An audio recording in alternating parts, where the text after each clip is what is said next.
Well, hi there folks, it's Matt Hayson reporting on our property market as we all continue to transition through this most unusual set of circumstances. But let's look at the auction market for the last week, as it is the most obvious barometer many people use to look at the overall strength of the property sector. Now, last weekend, Domain reported an auction clearance rate sitting at 75%. Now, when we see an auction clearance rate that high, it would normally reflect that this is a market firmly in favour of those looking to sell. However, over at SQM Research, they reported an auction clearance rate for the week sitting at 47.4%, which would put the market firmly in favour of those looking to buy. So who's actually right? Well, SQM Research take a little bit more time to release their auction data. They wait for some of the unreported sales to come through and also some of those properties which would go to auction, transition into private treaty. So I would suggest that their data is far more accurate and reliable. But where both of them do agree is the number of properties currently going under the hammer remain at record low levels. It was just 171 properties put to auction for the week, and last Saturday in Sydney, just 121 properties were going under the hammer, which is an incredibly low volume of auctions.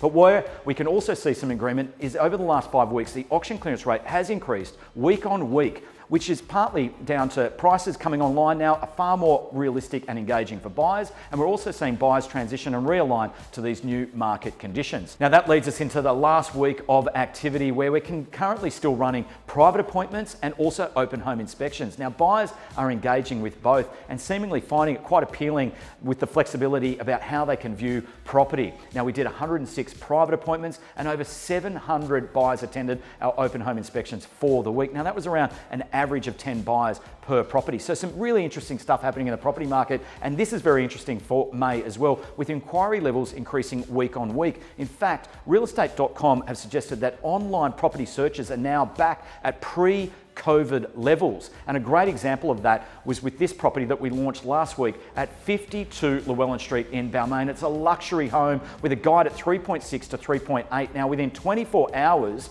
we had over 200 email inquiries and 55 phone calls. So in April, what we saw was a more obvious market correction for property, but in May, we've started to see property inquiry increase and the prices being achieved for properties is actually quite stable. So all in all, the property market is certainly performing better than predicted, which leads us into this weekend where we've got some amazing properties available for either private appointment or open for inspection. And we do look forward to seeing you out and about. Thanks for watching. I'll see you all next week.